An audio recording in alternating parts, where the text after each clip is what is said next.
What's going on, Falcons? Mr. Mac here. So I just thought I'd share with you some of my pictures of volcanoes that I've taken on my various adventures around the world. As you know, I love volcanoes. Hopefully you watched the last episode of the Mac video, because that showed you some of the videos that I've taken where I talked about kind of the three basic types of volcanoes. You know, number one, the stratovolcano or the composite cone. Number two, the shield volcano. And then number three, the cinder cone. And I'm going to be showing you examples of these through some of my video also. So, or some of my photos here. So let's start with the first one here and share my screen.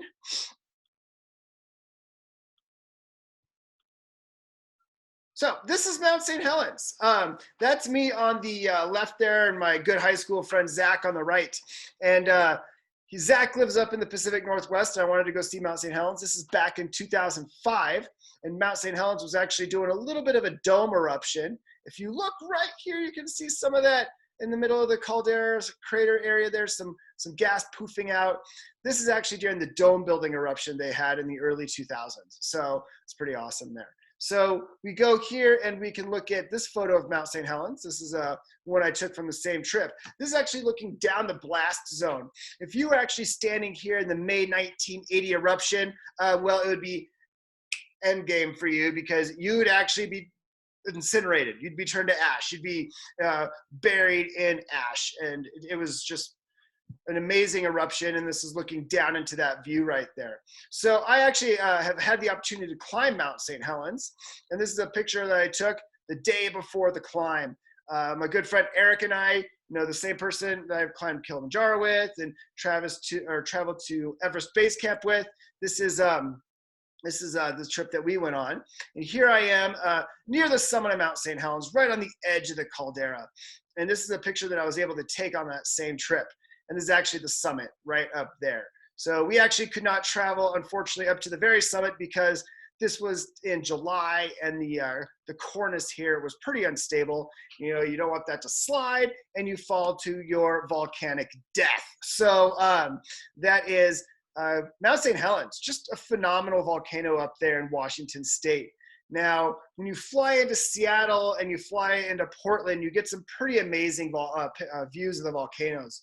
This is actually flying into Portland, Oregon. And in the foreground here, you can see Mount St. Helens. In the background, you can see 14,000 feet of volcanic fury, Mount Rainier. And that's just outside of Seattle. And you can actually see right here with Mount St. Helens how tall it used to be. If you connect each side, it lost about 1,500 feet of mountain when it erupted in 1980. Now, if you ever fly into Seattle, you want to try and sit on the left-hand side of the airplane as you're flying into Seattle, because you'll be treated with a really nice view. This is actually Mount Rainier from the view of an airplane flying into Seattle. Now, this is one of my favorite views because you get to actually see 4 volcanoes in one view. So over here to the far right, you have Mount St. Helens. And then, of course, here in the middle, you have Mount Rainier. Way in the back right there, you have Mount Hood, and then Mount Adams. So the Cascade Mountains are a row of volcanoes, and they are formed because the Juan de Fuca plate is being pushed underneath or subducted underneath the North American plate. So you have the Cascade Trench convergent zone right there. So here, this is a picture of Mount Hood that I took. Geez, it's a while back. I want to say it was like 2008, I think. And I did a little bit of hiking around there. This was in July. So actually you could see just the extent of the glaciers up on top of Mount Rainier. So not Mount Hood, Mount Rainier. So major volcano. And this volcano, when it erupts, will cause some major issues for the areas around Tacoma and Puyallup and Seattle. So there you go. This is actually a pretty phenomenal picture here. This is downtown Seattle. And here you have the downtown area, and you can see the stadiums over there. But way out there in the distance is Mount Rainier. So this is the thing, is Colorado has over 50 14,000 foot peaks. But we're already at elevation when we look at our peaks. But this mountain, Mount Rainier, you're looking at a 14,000 foot mountain from sea level to the top. And it is an active stratovolcano. So it's kind of a ticking time bomb in a lot of ways. So let's see what we got here. Yes, this is flying out of Portland, Oregon here. Where you fly out of Portland, you can get this phenomenal view kind of in the other direction. You know, flying into Seattle, Mount Rainier is more in the foreground, more in your face. But here you have Mount Hood, Mount St. Helens, Mount Rainier, and then again, Mount Adams. So just a great view. Here's a picture flying over Mount Hood. You can see that really nice textbook stratovolcano, steep sides. All the volcanoes there, Mount Rainier, Mount St. Helens, Mount Adams, Mount Hood, are all stratovolcanoes. So this is a picture flying out of Portland, and you can see Mount Rainier or Mount Hood there. It is an 11,000 foot stratovolcano, but it's kind of like that textbook volcano that we all draw, or when we all draw mountains. My sister took this picture of Mount Hood, just phenomenal. I mean, that's like what you would consider a textbook example of a stratovolcano. Now let's see what else we have here. You know, Crater Lake down in southern Oregon used to be a very large stratovolcano, but it blew its top, and now sometimes we refer to it as a caldera. So here is Crater Lake actually fills in that caldera in the middle of that volcano now. And here is the last little burp of the volcano. I believe it's called Wizard Island. And a nice panorama there. It is one of the deepest lakes, if not maybe even the deepest lake in the United States. So amazing volcano for sure. Of course, you know my love for Hawaii. So this is a view of Mauna Kea in the back. Actually, just not even the background. This is Mauna Kea. But the thing is all of this is Mauna Kea. This whole part of the island right here. This is Hilo Bay, because not just this part. Remember, Mauna Kea is the tallest mountain on the planet if you measure it from the summit all the way down to the ocean floor. All the way down to the ocean floor, you're looking at a mountain that's going to be about 33 to 34,000 feet, and only about the top 13,500 feet actually above the water. So there you go. It's just a massive volcano. This is actually from near the top of Mauna Kea, and you can see all these little cinder cones, pu'us, hills. And you can see we're above the clouds. So that's the unique thing. If we go back and look at this picture, actually there's a really good one too. This is a sunset on Mauna Kea. You know, the picture I just showed you is from up here. But that's the thing is we're looking at 13,000 feet of elevation gain from sea level. So we go here, you know, we're up towards the top, looking down towards the ocean now. These are the observatories that are on top of Mauna Kea, some of the world's best observatories. There are 13 active observatories up there, the Subaru, the Gemini, Keck 1 and 2. Now this is a picture near the south, or near the top looking towards the south. I believe I had this picture in my last MAC video. And here we're actually looking towards Mauna Loa. You can see that nice shield. Now notice how it's not as steep-sided like Mount Hood was, but it's more flat, because Mauna Kea and Mauna Loa are both shield volcanoes. And here's another really good view of Mauna Loa. Now this is from Kilauea. So Kilauea is on the southern part of the Big Island, and we're here looking northward, and you can see that nice shield volcano shape of Mauna Loa. Now here we're actually on a lava flow of Mauna Loa, where we have the two types of lava, the A'a and the Pahoehoe. And this lava flow came from Mauna Loa, which is behind me in this picture. And then this over here is actually Mauna Kea. And you can actually see all these little bumps, which are cinder cones that are on top of Mauna Kea. Let's see what else we got in here. Oh, actually looking, this is the next picture's from the same position. Now this picture's kind of looking towards, I would say, the northwest, but this one's looking south.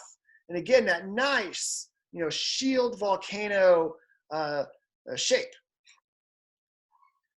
Now here are some of my pictures of actually the volcano erupting. This is Kilauea erupting. And this is at the summit of Kilauea, at the Halima'uma'u vent, and where the lava lake used to be. And it's, I've been up there a few times. It's just spectacular to see it active. And sometimes you see the lava bubbling. Sometimes the sky can be really clear and you just get these beautiful sky shots. Actually right here is, you can see my cursor, the tail of Scorpius. And here you are on your way up to the top of Scorpius. Sagittarius is back here, constellation of Centaurus right here. So it is just a really amazing thing to see. This is actually the lava coming from Kilauea, but from the vent of Pu'u'o'o. And the video from last week showed you some of the helicopter footage of Pu'u'o'o. And this is one that I took back in, let me think here, 2009 when I visited the island. And this is where the lava is flowing into the ocean. And if you look really closely, you might actually be able to see Pele, the Hawaiian volcano goddess. She will appear to you sometimes in the volcano. If you look, you can actually see her in the gas there. Now, this is a pretty special day. We actually got to hike out to the lava with one of our groups. And it's just crazy to be there and see that lava flowing into the ocean, making new land. You can hear it pop and sizzle and crack, and you can feel the heat coming off of it. And here's actually the lava right here. You can see the red. Now the lava there is molten underneath that, so you have to be careful where you step. Luckily, we had trained guides out there with us, so they go out there a lot to know where to go, and just seeing that pahoehoe flow, feeling the energy off of that volcano. This is one of those close-up shots I was able to get of the lava. Now, this was back in 2009, where I went on a hike with my master's geology class, and out in the distance, this is Pu'u'o'o. When it was erupting. That's about as close as we were able to get. They wouldn't let us hike out to Pu'u'o'o, but that's Pu'u'o'o right there. And this is from the helicopter flight back in 2016, and you can see Pu'u'o'o. Now this view here is kind of looking out to the southwest. I'm looking to the southwest here. This view here, I'm actually looking to the east. So they're kind of two opposite views of Pu'u'o'o. This is looking down into the lava lake. You actually see the lava lake right here of Pu'u'o'o. And this is the lava flow of Pu'u'o'o. And you can see the ocean out here. And this is the lava flowing out to the ocean. And right here's not a subsurface. This is actually a surface flow. But you can get subsurface flows. And here is a subsurface flow. You can see the glowing lava here. And I'm in the helicopter here. And the lava is actually flowing through lava tubes. That's actually how it gets out to the ocean, is it flows through these lava tubes. Now, this is the summit of Kilauea again, but during the day. So you get a better view of what Halima'uma'u looks like right there. You can see that the gas is coming out of the volcano. One of my favorite shots here of a rainbow. This is eating breakfast at Volcano House. And you have the slopes of Mauna Loa right here off to the right, and then the eruption of Kilauea, and then nice rainbow. It's Hawaii has some pretty amazing rainbow shots there for sure. This is actually hiking down in Kilauea Iki, which is part of it's kind of off the side of the main Kilauea, that big rainbow going from one end of the crater to the other end. This view here, actually, where the rainbow shot was taken, was right down here. You can see the trail, and it was taken in there. But here's the Kilauea crater. Here's Kilauea Iki. And the slopes of Mauna Loa out there are in the clouds. Let's see what else we can look at. Oh yeah, this is a great adventure right here. My friend Eric and I went out to Alaska, and we chartered an airplane to fly around Mount Spur, which last erupted in the 1990s. So all of the Hawaiian volcanoes are these low sloping shield volcanoes, and the volcanoes of the Pacific Northwest are your steep-sided stratovolcanoes. Well, Mount Spur is also the same as the ones in the Pacific Northwest. So Hawaii is a hotspot volcano in the middle of the Pacific Plate. The Cascade volcanoes in the Northwest are subduction. So are the volcanoes of Alaska, where you have the Pacific Plate being subducted underneath the North American Plate, forming the Aleutian Island Trench. And here is Mount Spur right here in the middle. So again, nice steep sides. You can see the wing of the airplane right there off to the right. And this is actually where you're flying over the top of it. And you can smell the sulfur actually in the airplane from the volcano. Out here in the distance is actually the Redoubt volcano. It had a little bit of an eruption while we were out there also. You can see these huge glaciers that are coming off of that volcano. And again, here's Mount Spur. Actually, you see a little bit of gas coming out of the the top there. And then this is Mount Redoubt, the one that was out in the distance. This one is also a pretty active stratovolcano. You can see how steep the sides are. Now, a little bit closer to home, this is northern Arizona. These are the San Francisco Peaks near Flagstaff. It is a stratovolcano. You can actually see how tall the volcano used to be. Sometimes if you do that trick of connecting both sides, one side and the other side comes to a point.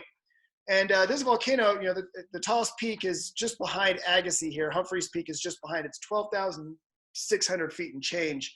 But they believe the volcano might actually have been one solid peak closer to 15,000 feet. It's not active. It erupted over 1 million years ago there, and they think there might have been some smaller eruptions around 400,000 or so. But it is a beautiful volcanic range for sure. This is a picture I took at night. You can see the peaks there, and you can see the star trails. The moon was full this night, so it was able to light up the ground. Now, just to the east of the San Francisco Peaks is Sunset Crater. Sunset Crater is a cinder cone. So it's made of that loose material. It spews out little pieces of molten rock, as small as grains of sand, as large as Volkswagen bugs, and it builds up that hill, builds up that volcano. You actually, when you hike up these things, it's very loose. You can't hike up Sunset Crater, it's a national park, but there's some other cinder cones in the area that you can. So here we're actually a little bit closer. You can see the lava flow here, then the cinders. The lava flows come out of the bottom of cinder cones. This is actually SP Crater. And here's the San Francisco Peaks back in the background. These are a couple of pictures I put together. This is at the summit of SP Crater, which is a cinder cone. So look it up. Look up SP Crater on the internet, and you can see the lava flows that come out of SP Crater. And it's a fun hike, but it's made of loose material. So you hike up, 3, you slide down 2, but it's really fun to go down for sure. Now, this is a volcano. Anybody see it in there? Well, the whole thing is the volcano. This is Yellowstone. So all of those trees, all of those lakes, all of the moose, all the bears, all the buffalo, they're all in the volcano if they're here. This is one edge of the volcano over here, and we're on the other edge. So Yellowstone's a hop, skip, and a jump. It is active. I mean, it doesn't erupt often. It erupts every tens of thousands of years. It's not like Mount St. Helens that erupts every 20 to 30 years. You drive around Yellowstone National Park, you have these hot spring vents that are fueled by the volcano. So if you ever get the chance, go up there, travel around it, and realize that you're in a super volcano. Last major eruption of Yellowstone covered the western United States in ash. So it's one of those global climate changing volcanic events for sure. So get out there, see Yellowstone. Let's see. Yes, let's just go in our own backyard. This is Dot Cerro. This is the last volcano to erupt here in Colorado. I want to say it was around 4,500 BC, so about 6,000 or so years ago. It is basaltic. So that's the other thing is, your shield volcanoes and your cinder cone volcanoes are low in silica. They're higher in magnesium and iron. That's why their lavas are black. And as they get weathered, they turn red. They actually oxidize. And they're flatter because the lava is hotter and more fluid. When your stratovolcanoes are steep-sided because the lava is stickier, has higher silica content, so it builds the volcanoes up. So Dot Cerro is over by, kind of by Gypsum, Eagle. It's in between that and Glenwood Springs. So it's there. You can see the lava flows. It's a pretty cool little volcano for sure. You wouldn't even know it was there unless you knew what to look for. All right, so I showed you all some of the volcanoes that here in the United States that I've been to. So let's go a little international now. So the first place I'd like to go to is Tanzania. Now, the largest mountain, tallest mountain in all of Africa is Kilimanjaro. And this right here is a view of Kilimanjaro as we're flying into Tanzania. So you can see the highest point right there. And again, that nice stratovolcano shape to it right there. So let's get in there. So this is actually from about 15,000 feet on Kilimanjaro. And you can see some of the other volcanic peaks there. Now this right here is me trying to figure out what's going on with the rocks, trying to understand, and study the rocks on Kilimanjaro. Kilimanjaro sits on a rift valley, so the crust is actually diverging. So you get a mixture of intermediate and high silica rocks. So it's pretty interesting to see that. Now, when you get closer to the top, we actually get to see the summit of Kilimanjaro. You get to see the crater here. This is the crater here in the middle of Kilimanjaro. You can see the glaciers of Kilimanjaro. In this photo here, we're at about 18,000 feet, and Kilimanjaro's just over 19,000 feet. And again, there's the inner crater where some of the last eruptions are that occurred on Kilimanjaro happened. So see some of the glaciers, you see the crater. This is generally what you see in books when people talk about Kilimanjaro. The thing you need to understand is that's just the top of Kilimanjaro. That's like, we're at 15,000 feet. That's like 4,000 feet of the mountain. You can see the trail up there, and the summit's up there, the highest point. But you have to understand, let me go back. Kilimanjaro's huge, okay? The surrounding area is like 6,000 feet, and Kilimanjaro's 19,000 feet. So it is a massive volcano for sure. And here you go again, a little bit further away, you see just that top part. And this is actually down in the city of Moshi, and you can actually see that a little bit better. You can see the glaciers, and you can see how dominant Kilimanjaro is in that region. Now, in the Great Rift Valley, you actually have quite a few volcanoes. Like here's Ngorongoro crater. We're actually on the edge of the crater rim here, and you can actually see the whole entire crater rim. And down inside is the Ngorongoro park, where you could see lions. We saw water buffalo. We saw some rhino. It was pretty amazing. And this is Mount Meru, which is a stratovolcano in that same area. You see that nice cone shape. So again, the Great Rift Valley is home to a lot of volcanoes. Let me actually skip around here. Let me go to Rwanda. And this right here is Mount Vasaki in Rwanda. And it's part of the Virunga Range, which borders Democratic Republic of Congo, Uganda, and Rwanda. And actually, the summit, half of Mount Vasaki is actually in Congo. So again, nice stratovolcano shape. This is actually at the summit here. You can see our porter over here. Cassie's taking a little break. It was a good hike. I mean, it's a 12,000 foot volcano. So we climbed up about 5,000 feet of it. But what's really cool is when you get up to that summit, you have that lake right there inside of the volcanic cone. And here we are, we're hiking back down, but this shows the Virunga volcanoes here. These are on the border of Uganda and Rwanda. You can see all the different fields. They're growing anything from soy, rice, tea. Here's our guides here in the blue. We actually had some wildlife national park protection. These guys here are protecting us from the animals from us. Also the poachers from Congo. See, this is also the same area that the mountain gorillas live in. So the mountain gorillas can be poached, and unfortunately, their population goes up and down. But luckily, since they've been protecting the gorillas in this area, they've actually seen a rise in gorilla population. We did get to see some, which is really amazing to see some mountain gorillas there while we were in Rwanda. So let's go back a little bit here to Costa Rica. Excuse me. Costa Rica has quite a few volcanoes. Here we see some of the volcanoes just outside of San Jose. This is the Irazu volcano here. Volcano out in the distance, I see some gas coming out of it. So active volcanoes. And you see the whole area of Costa Rica, Central America, is formed by the collision of the Caribbean plate and the Cocos plate. So it's a subduction zone. So you get this mountain range here that's volcanic, and you get, just look at that. I mean, that's Arenal in northern part of Costa Rica. Beautiful stratovolcano shape for sure. So Eric and I did a little bit of hiking around that region. There we are, and you can actually see the summit of Arenal up there. We couldn't hike up to the top of it because it is an active volcano. Eric actually, a few years before that, saw lava and has seen Arenal erupt, which is pretty amazing. Wish I could have been there another time. So there we go. This is the Poas volcano. And you can see this is pretty interesting. They have a lot of hydroclastic eruptions. Here, there's a lake. and sometimes you just see huge eruptions come out of the lake. It's heated, and large bouts of gas come in. But you can see all the different gases around the center of the Poas volcano. High silica content, stratovolcano. So let's go to Cotopaxi. And this is in Ecuador. And then stratovolcano. Ecuador is in the Andes, and the Andes are formed by the Nazca plate being subducted underneath the South American plate. And as it subducts, it forms the Andes.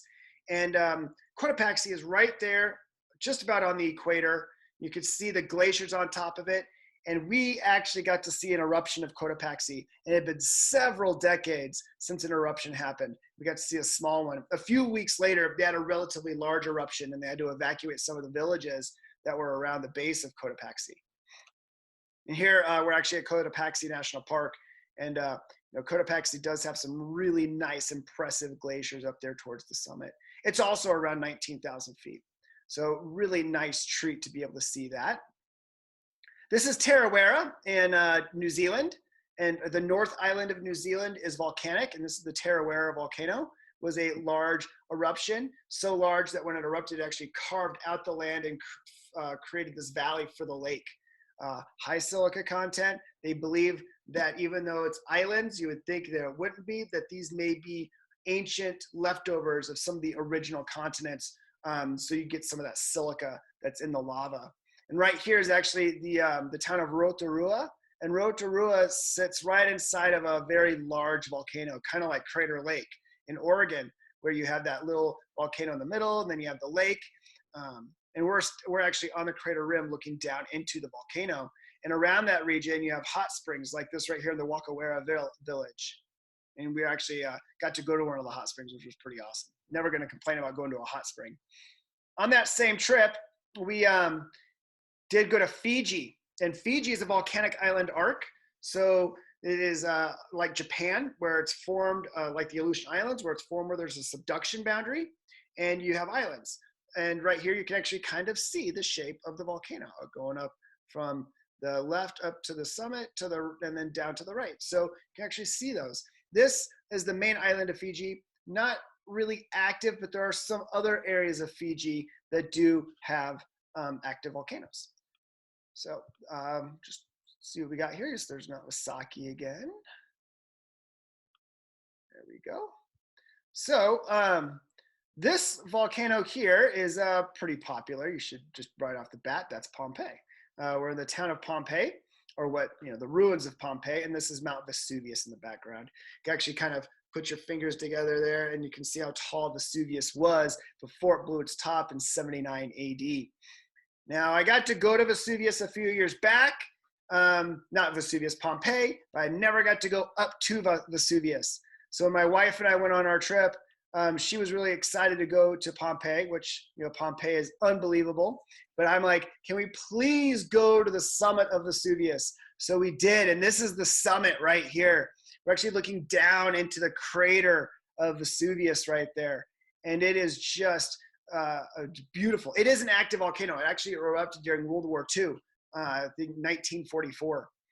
There it is, looking down. You can smell the sulfur.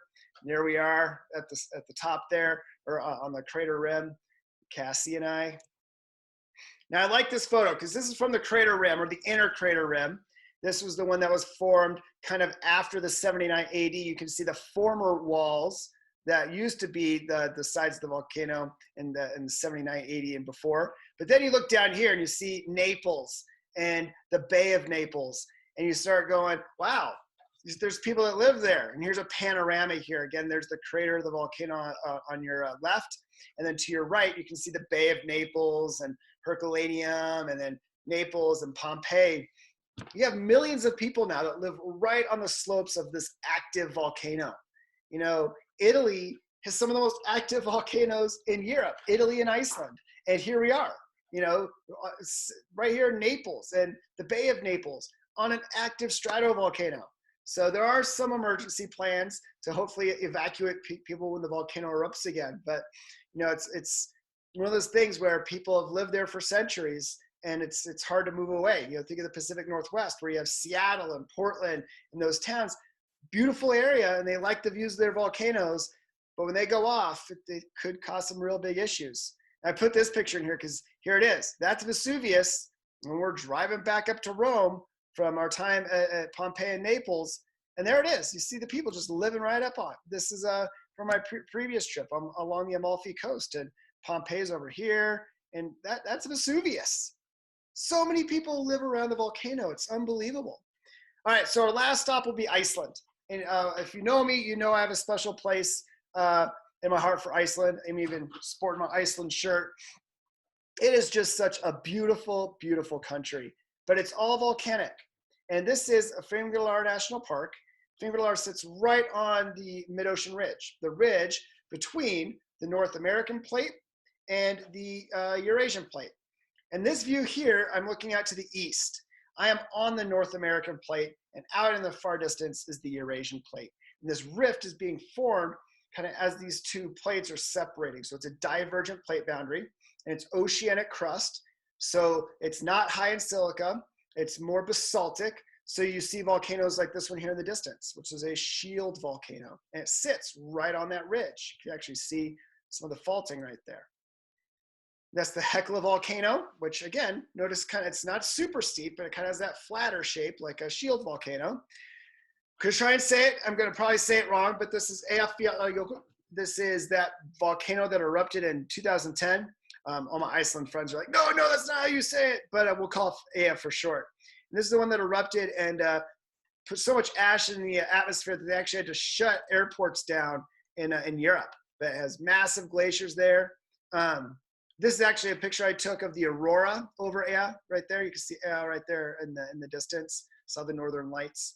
Now, as we drove a little bit to the east, we got to see more of Eyjafjallajökull right here, and you can see the glaciers up here. The lava flows from the volcano, basaltic. And here's a lava flow from this is from the Katla volcano. And then again, it sits on the mid-ocean ridge, so you get these beautiful columnar basalts right here at near the city of Vik. So these are some of my adventures. I absolutely love volcanoes.